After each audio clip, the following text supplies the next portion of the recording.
The sound of Queen Kalathara's roar could be heard throughout the entire ship. Her voice was full of rage and pain as she stood in the center of her command bridge. The tall alien queen had blue skin that seemed to glow under the ship's lights. Her forearms moved wildly as she shouted at her officers. "Who fixed my armor?" she roared again, but this time her voice cracked with desperation. The armor lay in pieces on a metal table in front of her. It was beautiful even when broken.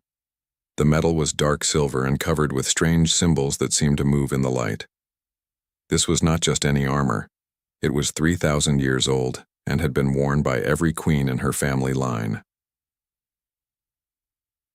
Commander. Rixhal, her second in command, stepped forward carefully. He was smaller than the queen and his green skin was pale with fear. "My queen, the armor was damaged in the last battle. The enemy weapons were stronger than we expected." Kalathara's eyes burned red with anger. "I know it was damaged. What I want to know is who can fix it." She picked up one of the broken pieces. The metal was cold and dead. No power flowed through it anymore. The armor was special. It did not just protect the person who wore it. It connected the queen to the spirits of all the queens who came before her. When she wore it in battle, she could feel their strength and wisdom. She could fight like 10 warriors instead of one. But now it was silent and empty. Vextal, the chief engineer, walked onto the bridge. He had 6 arms, and his body looked like a giant insect. His voice made a clicking sound when he spoke. "My queen, I have studied the armor for 3 days. The damage is very bad.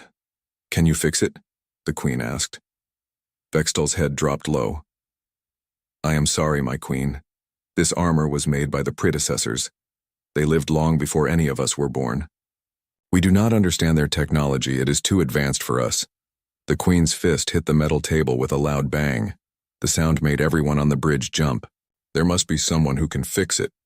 We face the hegemony fleet in 5 days. Without my armor, we cannot win this war." The hegemony was their enemy.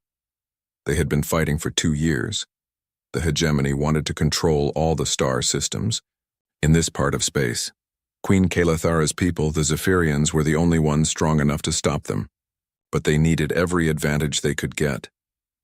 "My queen," said Dr. Neltar, the science officer, "we have tried to fix predecessor technology before. No one in the galaxy has ever succeeded. The secrets died with them long ago." Deep in the lower levels of the ship, Jake Murphy was fixing a broken water pipe. He was human, which made him different from everyone else on the ship. Humans were new to space travel. Most aliens thought they were not very smart. Jake had been captured 3 months ago when his cargo ship was attacked. Instead of putting him in a prison cell, the aliens made him work. They discovered that he was very good at fixing things. Jake could look at a broken machine and understand how to repair it. This surprised the aliens because they thought humans were primitive. Jake was tall and thin with brown hair and green eyes. His hands were always dirty from working on machines. He wore simple work clothes and carried a tool bag everywhere he went. The aliens called him the Human Fixer because he could repair things that their own engineers could not. As Jake worked on the water pipe, he heard loud voices coming from above. The queen was shouting again. This happened often when something went wrong on the ship. Jake had learned to ignore it and focus on his work. But today was different. He heard the word armor several times. Jake stopped working and listened more carefully. The voices were coming through the air vents that connected all parts of the ship. "The predecessor armor is beyond repair," he heard someone say. "The quantum crystalline matrix is completely destroyed."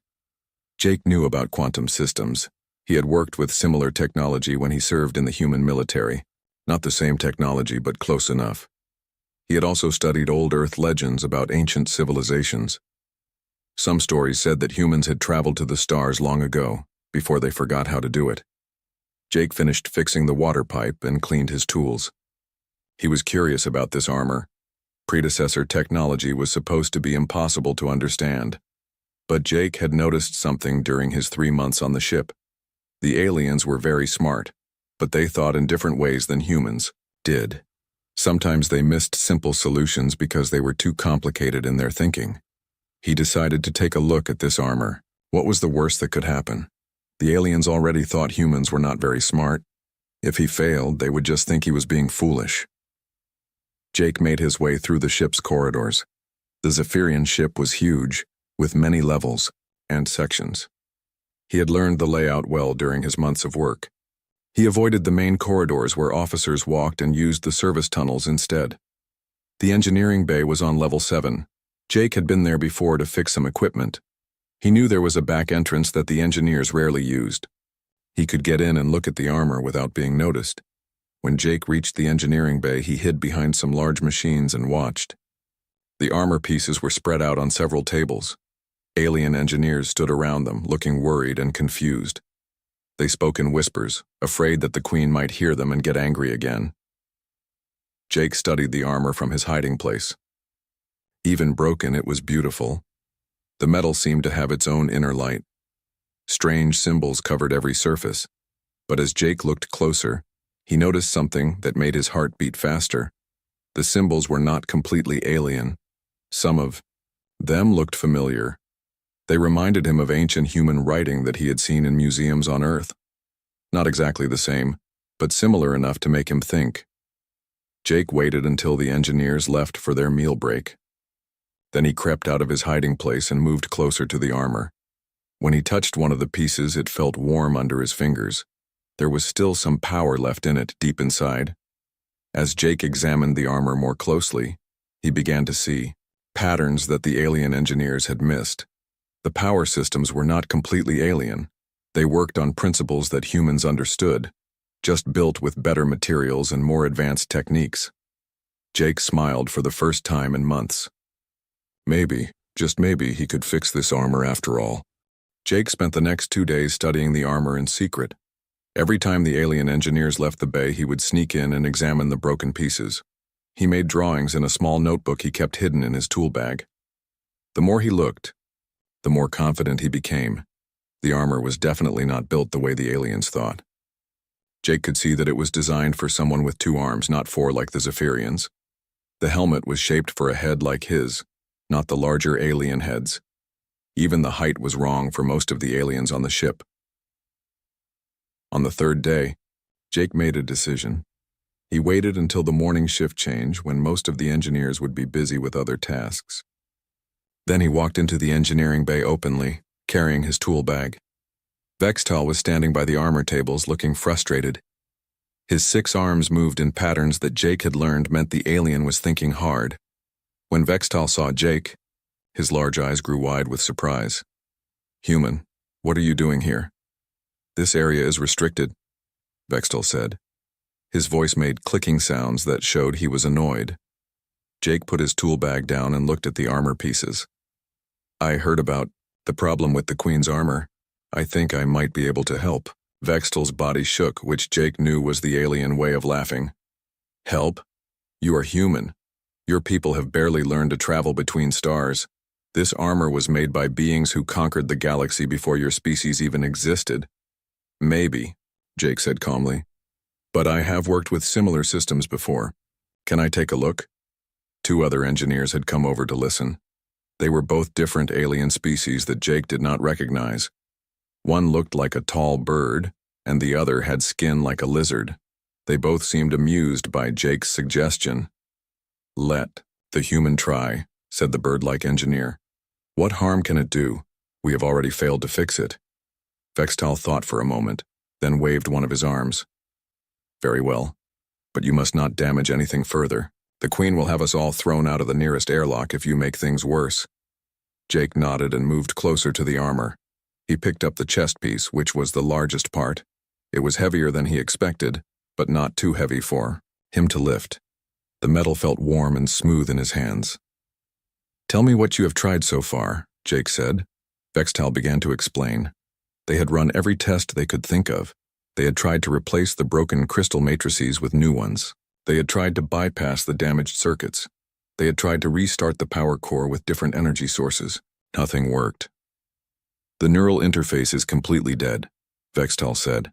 "Without it, the armor is just decorative metal. The Queen cannot connect to the ancestral memories that give her power in battle." Jake examined the neural interface carefully. It was a small device that would touch the wearer's head when the helmet was put on. The circuits inside were burned out. but Jake could see how they had been designed to work. "This is interesting," Jake said. "The neural pathways are set up for a brain structure that is very similar to human brains, not exactly the same as Zephyrian brains." The lizard-like engineer hissed in disagreement. "Impossible. This armor has been worn by Zephyrian queens for thousands of years." "Yes," Jake said, "but maybe it was not originally made for Zephyrians. Maybe they learned to use it, but it was designed for someone else." Jake opened his tool bag and took out some basic equipment. He had learned to make his own tools from scraps he found around the ship. The aliens had better equipment, but they often threw away things that Jake could still use. He began to trace the power circuits in the armor. They were more complex than anything humans had built, but they followed rules that Jake understood. Electricity flowed from point A to point B. Data moved through pathways. Power had to be regulated and controlled. "You are wasting your time," Vextal said. "The greatest engineers in the galaxy have tried to understand predecessor technology. All have failed." Jake did not answer. He was too busy working. He found that many of the burned-out circuits could be bypassed with simpler connections. The aliens had tried to replace the exotic crystals with similar crystals, but Jake thought he could use regular electronic components to do the same job. Over the next several hours, Jake worked steadily. The alien engineers watched him with growing interest.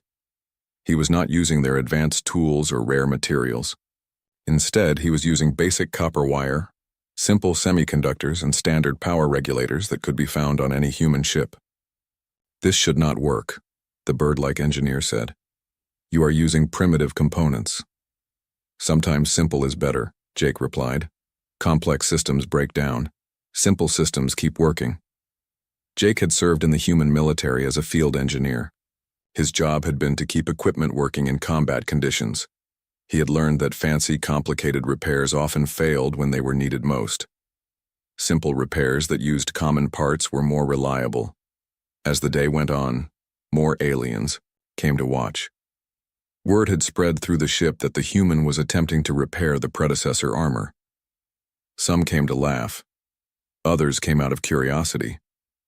A few came because they were genuinely interested in what Jake was doing. By evening, Jake had made real progress. He had restored power to several sections of the armor.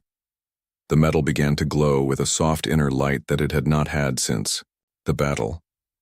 The symbols on the surface started to move and change as if they were alive. Vextal was no longer laughing.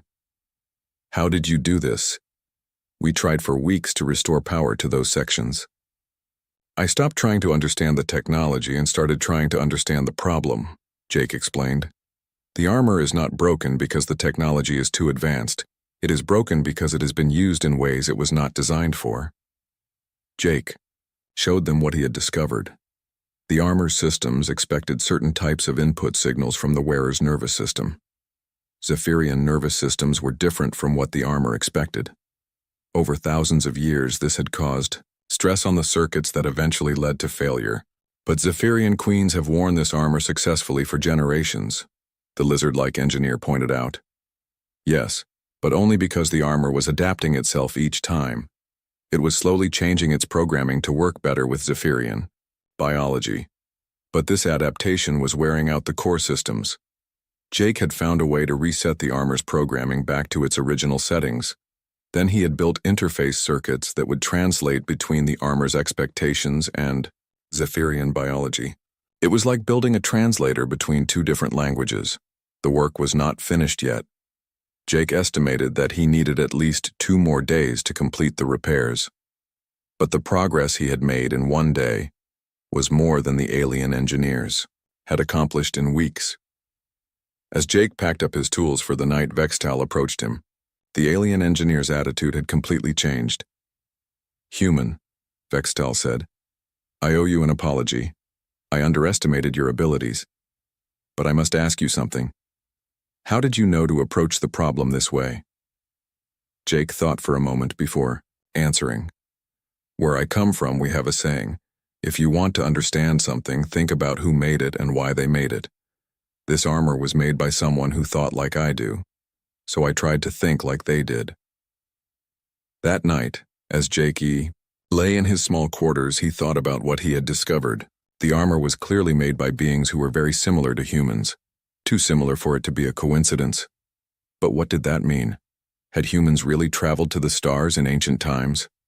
Were the predecessors actually human ancestors?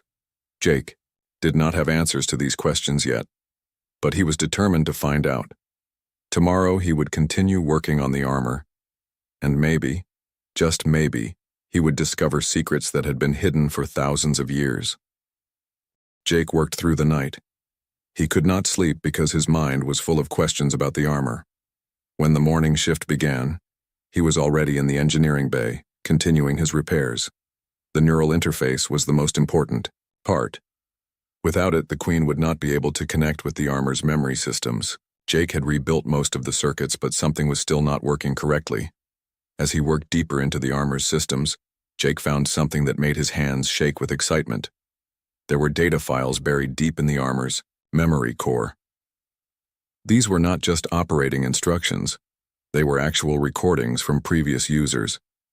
Jake carefully accessed one of the files. A voice began to speak, but not in any alien language he had heard on the ship. The voice sounded human. The words were in an old form of Earth's common language, but Jake could understand most of what was being said. Day 47 of the siege of Kethmaran. The enemy has broken through our outer defenses. I fear this may be my last entry. If anyone finds this record, know that we fought with honor. The armor has served me well, as it served my mother and her mother before her. Jake sat back in shock. A human had made this recording, but that was impossible. The armor was thousands of years old. Humans had only been traveling in space for less than 100 years. Jake accessed more files. There were dozens of them, going back thousands of years. The oldest ones were clearly made by humans. But as he moved forward in time, the voices changed. They became Zephyrian voices, speaking in the alien language he heard every day on the ship. Jake realized what had happened. Long ago, humans had owned this armor. Somehow it had passed to the Zephyrians, and they had used it for their own purposes. But they never knew its true origin. Jake needed to talk to someone about this discovery. But who would believe him? The aliens already thought humans were primitive. They would never accept that humans had once been advanced enough to create technology like this. Then Jake remembered Lisa Chang. She was another human who had been captured from the same cargo ship. The aliens had put her to work in their archives, cataloging ancient artifacts and documents. If anyone could help him understand what he had found, it would be Lisa. Jake finished his work for the day and went to find Lisa. The archive section was on level 12, deep in the ship's interior. It was quiet there, filled with shelves of ancient items and data storage devices. Lisa was sitting at a desk, carefully examining a small crystal tablet. She was a few years older than Jake, with black hair and intelligent brown eyes. She had been a professor of alien archaeology on Earth before she was captured. "Jake," Lisa said when she saw him, "what brings you down to the dusty archives?" Jake looked around to make sure no aliens were nearby. Then he sat down next to Lisa and spoke, in a low voice. "I need to show you something," he said, "but you have to promise not to think I have gone crazy." Lisa smiled. "After 3 months on this ship, nothing would surprise me anymore. What did you find?" Jake told Lisa about the armor and the repairs he was making. Then he played one of the human voice recordings on a small device he had built. Lisa listened to the recording twice. Her face grew pale with shock. "Jake, do you understand what this means?" "I think so, but I want to hear what you think first." Lisa stood up and began pacing around the small room. "I have been studying Zephyrian history since I was put to work. Here, they have legends about finding the armor on an abandoned world. They called it Kalarthus, which means the empty place in their old language." "When did they find it?" Jake asked. "About 3,000 years ago. They were exploring new star systems and found a planet with ruins of an advanced civilization. Most of the technology was destroyed, but they found the armor in a sealed vault." Jake felt his heart beating faster. "What happened to the people? Who built the ruins?" "No one knows. The Zephyrians found evidence of a great war that destroyed the civilization. They assumed it was an alien species that had died out long before they arrived. Lisa sat down again and looked directly at Jake. But what if it was not an alien species? What if it was humans? Jake nodded. That is what I am thinking too. But how is that possible? Humans were still living in caves 3,000 years ago. Maybe not all humans, Lisa said thoughtfully. What if some humans left Earth long ago and built a civilization among the stars? Then something happened, and the survivors had to return to Earth and start over. Lisa went to one of the archive shelves and pulled out several data crystals. I have been cataloging predecessor artifacts for months. I never paid much attention to them before because they were supposedly from an unknown alien race. But now I want to look at them again. They spent the next several hours examining predecessor artifacts and records. The more they looked, the more convinced they became that the predecessors had been human. Many of the artifacts were tools and weapons designed for human-sized hands. The computer interfaces used symbols that were similar to ancient human writing systems. Even the architectural plans showed buildings designed for human proportions. Look at this, Lisa said, pointing to a star map. This shows the locations of predecessor colonies. There are markers for dozens of star systems. Jake studied the map. Earth is marked on here too, but it is marked as a frontier colony, not the home world. Which means the predecessors came from somewhere else originally, Lisa said. But they had been human long enough to colonize Earth as well. As they worked, Jake continued to access more memory files from the armor. The human voices told a story of a great civilization that had spread across many star systems. They had advanced technology and powerful weapons. They had been explorers and warriors, but something had gone wrong. The later files spoke of a terrible war that had torn the civilization apart. Different human colonies had fought each other using weapons that could destroy entire planets. The war had lasted for decades and left most of their worlds in ruins. The final human recording in the armor's memory was heartbreaking to hear. The evacuation ships are leaving for Earth today. We are destroying all records of our technology to prevent it from being used for war again. Maybe someday our descendants will be wise enough to use this knowledge for peace instead of destruction. Jake and Lisa looked at each other in silence. They had uncovered one of the greatest secrets in galactic history. Humans had not just recently learned to travel between stars. They had done it before thousands of years ago. They had built a great civilization and then destroyed it through war. We have to be careful who we tell about this, Lisa said. Some aliens might not react well to learning that humans were once the dominant species in this part of the galaxy. Jake agreed. But he also knew that this knowledge could be important for the future. If humans really were the descendants of the predecessors, then they might be able to understand and use predecessor technology better than anyone else. I need to finish repairing the armor first, Jake said. But after that, we should search for more evidence. If there are other predecessor sites out there, maybe we can learn more about what really happened. Lisa nodded. I will keep studying the artifacts here. There might be more clues hidden in the archives. As Jake prepared to return to the engineering bay, Lisa grabbed his arm. Jake, be careful. If you can really make that armor work again, the Queen is going to want to know how you did it. We need to have a plan for what to tell her. Jake had been so focused on solving the technical problems that he had not thought about the political implications of his discovery. Queen Kalathara was proud of her heritage and her family's warrior tradition. Learning that her most precious artifact was actually made by humans might not make her happy. I will think of something, Jake said. First, let me see if I can actually get it working. Then we will worry about explaining how I did it. Jake returned to the engineering bay with his mind full of new knowledge. The armor was not just a piece of alien technology. It was a link to humanity's forgotten past. As he continued his work, he felt the weight of history on his shoulders. He was not just fixing a broken machine. He was awakening memories that had been sleeping for thousands of years. And once those memories were awakened, nothing would ever be the same again. Jake worked for 2 more days on the armor. Each time he fixed one system, it revealed problems in another system. But slowly, piece by piece, the ancient armor began to come alive again. The symbols on the metal surface glowed brighter than they had in centuries. The power core hummed with steady energy. The neural interface responded to Jake's test signals, but Jake knew the real test would come when someone actually wore the armor. On the 5th day, alarms began sounding throughout the ship. Jake looked up from his work to see alien officers running through the corridors. He heard shouts about enemy ships and battle preparations. Commander Rixhal's voice came over the ship's communication system.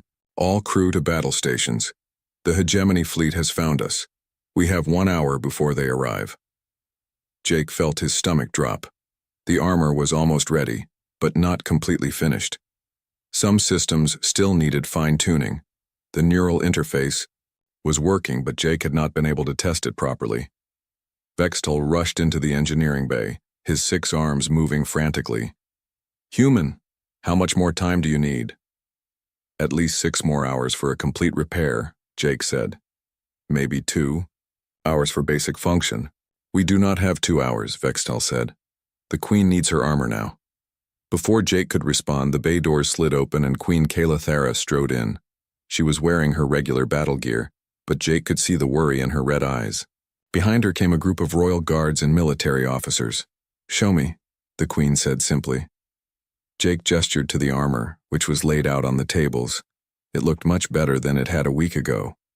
The metal gleamed with inner light, and the symbols moved in slow hypnotic patterns. The Queen approached the armor carefully. She reached out and touched the chest piece with one of her 4 hands. The metal responded to her touch, glowing brighter for a moment. "It feels different," she said. "Stronger, more alive." "The power systems are fully restored," Jake explained. "The neural interface is working. Most of the memory functions have been repaired, but I have not had time to test everything." Queen Kayla looked at Jake with an expression he could not read. "You have done what our greatest engineers could not do. How?" Jake had been dreading this question. He could not tell the Queen that her precious armor was actually made by humans, but he also could not lie to her. "The armor was designed by minds that think like mine," Jake said carefully. "I approached the problem from a different angle than your engineers did." The Queen studied Jake's face as if trying to read his thoughts. "You speak as if you understand the builders of this armor." "I understand some things about how they worked," Jake said. "They built things to last, but they also built them to be repaired. They wanted their technology to survive even if they did not." The ship shook suddenly as enemy weapons struck the shields. The battle had begun earlier than expected. "My Queen," Commander Rixhal said urgently, "we must retreat or fight now. We cannot wait any longer." Queen Kayla looked at the armor, then at Jake. "If I wear this armor and it fails, I will die. If I do not wear it, my people will lose this battle and many will die anyway." She began removing her regular armor with the help of her guards. "Human, you will stay here during the battle. If the armor malfunctions, you must try to fix it while I'm wearing it." Jake nodded even though he was terrified. He had never worked on equipment during a battle before, and he had definitely never worked on armor while someone was wearing it. The guards helped the Queen put on the ancient armor. Each piece clicked into place with a satisfying sound. When the helmet was lowered over her head, the entire suit began to glow with brilliant light. Queen Kayla stood still for a moment with her eyes closed. Jake watched nervously as the neural interface activated. Lights flowed across the helmet's surface as the armor connected with the Queen's mind. Suddenly, the Queen's eyes snapped open, but they were no longer red. They glowed with the same silver light as the armor. When she spoke, her voice was different too. It was deeper and more powerful than before. "I can feel them," she whispered. "All the queens who wore this armor before me. Their knowledge, their strength, their courage. But there are others too. Older voices. Voices that speak in languages I do not recognize." Jake knew she was hearing the human voices from the armor's memory files, but the Queen did not understand what those voices were. The ship shook again, more violently this time. "My Queen, we must go," Commander Rixhal said. Queen Kayla nodded and walked toward the door, but as she moved, Jake noticed something wrong. The armor's power distribution was uneven. Too much energy was flowing to the weapon systems and not enough to the protective shields. "Wait!" Jake called out. The Queen stopped and turned back, to him. "There is a problem with the power balance. The armor is trying to provide more offensive capability than defensive protection. That is not what you need for this battle." Jake ran to a control panel and began making adjustments. The armor was responding to the Queen's emotional state. She was angry and wanted to attack the enemy, but the hegemony had superior numbers. The Queen needed to focus on defense and tactics, not just raw aggression. "I am adjusting the armor's priorities," Jake explained as he worked. "It will give you better shields and enhanced strategic thinking instead of maximum weapon power." The Queen felt the changes immediately. The burning desire to charge into battle was replaced by a cool, calculating intelligence. She could see the tactical situation more clearly. "Better," she said. "Much better. You understand this armor in ways that even I do not." The Queen and her guards left for the battle. Jake remained in the engineering bay, monitoring the armor's performance through the ship's computer systems. He could see data flowing between the armor and the ship's sensors. The Queen was not just wearing the armor. She was connected to the entire ship through it. The battle was fierce. Jake watched on the tactical displays as hegemony ships surrounded the Zephyrian fleet.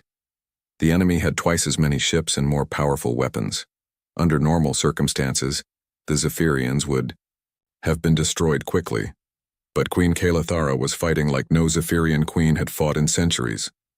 The armor was giving her abilities that she had never had before.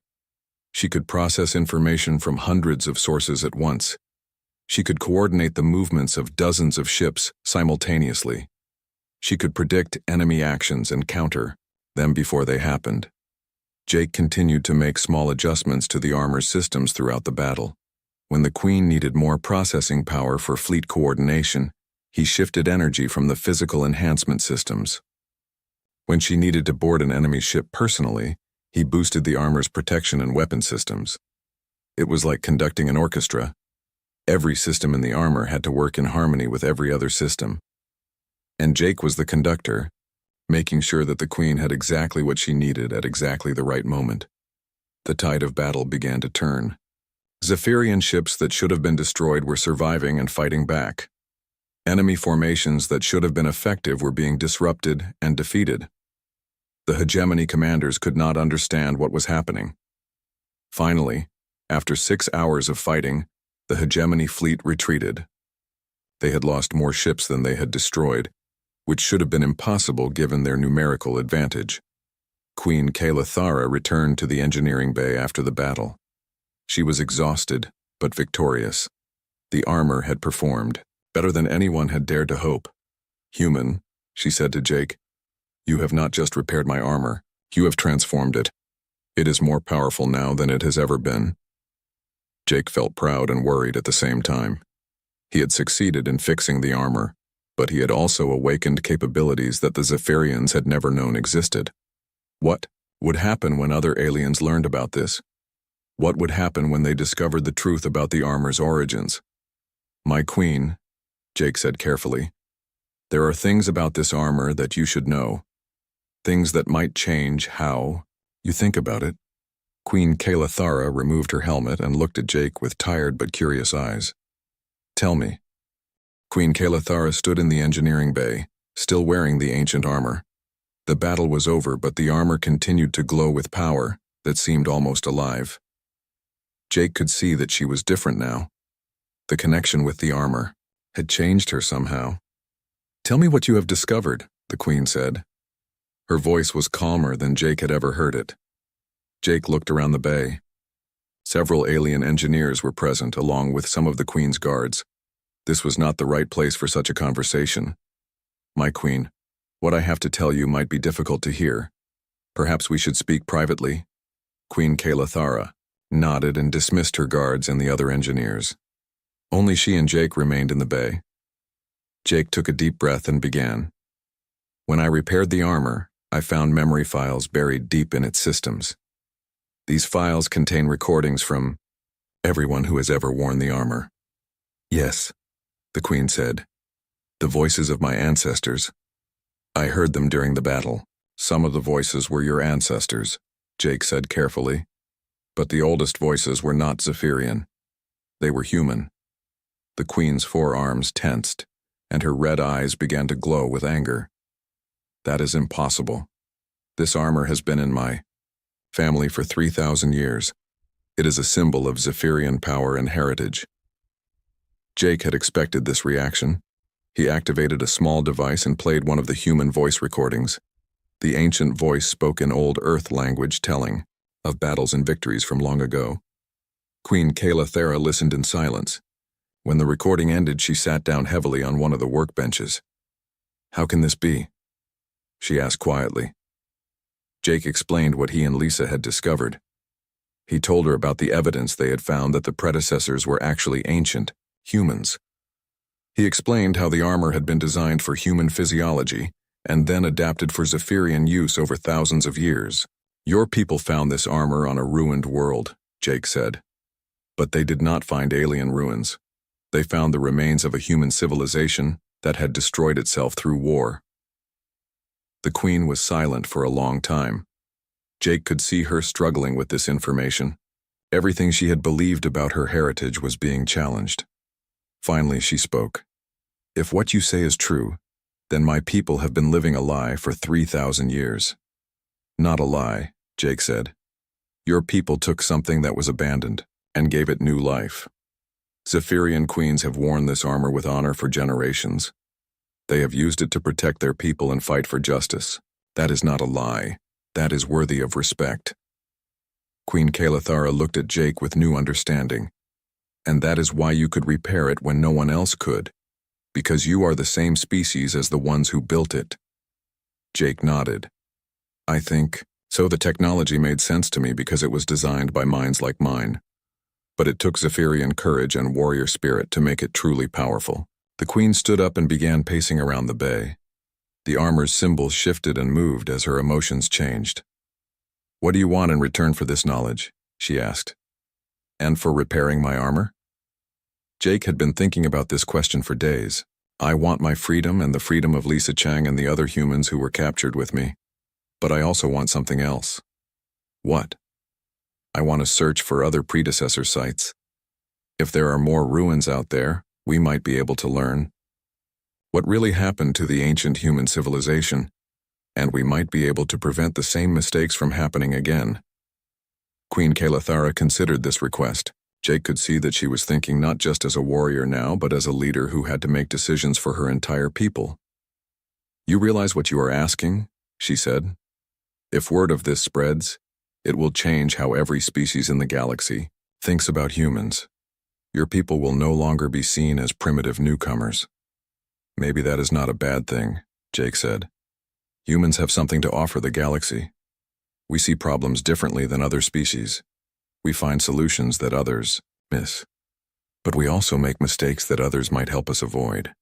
The Queen stopped pacing and looked directly at Jake. "During the battle, I felt the armor's full power for the first time. It was not just Zephyrian strength that flowed through it. There was something else. Something that felt like curiosity. Like a desire to understand and explore and build. That sounds very human," Jake said with a small smile. Queen Kayla smiled back, which surprised Jake. He had never seen her smile before. "Human Jake Murphy," she said formally. "You have done something that no engineer in the galaxy has been able to do. You have not just repaired my armor. You have made it better than it ever was before." The Queen began removing the armor with Jake's help. As each piece was taken off, it continued to glow with residual power. "I offer you a position as my chief technology advisor," the Queen continued. "You will have resources to search for predecessor sites and study their technology. In return, you will help my people understand and use what we find." Jake felt excited but also worried. What about the other aliens in the galaxy? Some of them might not be happy to learn that humans once ruled the stars. "Then we will deal with them as we always have," the Queen said, "with courage and honor. But we will also deal with them with wisdom, which is something the ancient humans seem to have lacked." Jake agreed to the Queen's offer. Over the following weeks, Word spread throughout the Zephyrian fleet about the human engineer who had repaired the impossible. Jake found himself working with alien scientists and engineers who were eager to learn from his different perspective. Lisa was brought up from the archives to work with Jake on studying predecessor artifacts. Together they began to piece together the true history of humanity's first galactic civilization. They learned that the ancient humans had been great explorers and builders. They had colonized hundreds of worlds and created wonders of technology and art. But they had also been proud and competitive. Different human colonies had developed different cultures and beliefs. Eventually, these differences had led to conflicts that grew into devastating wars. The final war had been so terrible that the survivors had made a desperate decision. They would return to Earth and destroy all records of their advanced technology. They hoped that humanity would eventually return to the stars, but only when they were wise enough to avoid repeating the mistakes of the past. Jake and Lisa shared their discoveries with Queen Kayla Thera and her advisors. The Zephyrians were fascinated by this lost chapter of galactic history. They began to see humans not as primitive beings who had recently discovered space travel, but as a species that was returning to reclaim their place among the stars. 6 months after the battle, Jake stood on the bridge of a Zephyrian exploration ship. They were traveling to Calarthes, the world where the armor had first been found. Queen Kayla Thera had decided to mount an expedition to search for more predecessor ruins. Lisa was with him, along with a team of alien archaeologists and engineers. They were all working together, combining human intuition with alien knowledge and technology. "Are you ready for this?" Lisa asked as their ship entered orbit around the ancient world. Jake looked down at the planet through the viewing screen. Somewhere on that world were the ruins of a human city that had died thousands of years ago, but now humans were returning to learn from the past and build a better future. "Yes," Jake said. "I think it is time for humans to remember who we used to be, and more importantly, to decide who we want to become." Queen Kayla Thera joined them at the viewing screen. She was wearing the repaired armor, which had become her preferred outfit for important occasions. The armor seemed to approve of this mission. Its symbols glowed brighter whenever they discussed plans for exploring the ruins. "Who fixed my armor?" the queen said quietly, repeating the question that had started everything. But now she was not roaring it in anger. She was asking it with pride and gratitude. Jake smiled. A human did, but not just any human. A human who had help from Zephyrian courage, alien wisdom, and the memories of all those who came before. As their ship descended toward the planet's surface, Jake felt the weight of history and the promise of the future. Humanity was returning to the stars, but this time they would not travel alone. They would travel with allies who could help them avoid the mistakes of the past. The armor had been broken by ancient conflicts, but it had been repaired by cooperation and understanding. Jake hoped that humanity's return to galactic civilization would follow the same pattern. They would learn from their failures and build something better with the help of friends among the stars. The exploration of Calarthes would reveal many more secrets about humanity's forgotten past. But the most important discovery had already been made. Humans and aliens could work together, combining their different strengths to achieve things that neither could accomplish alone. Jake Murphy, the human engineer who had fixed the impossible, was ready to help his species reclaim their place in the galaxy. And this time they would do it right.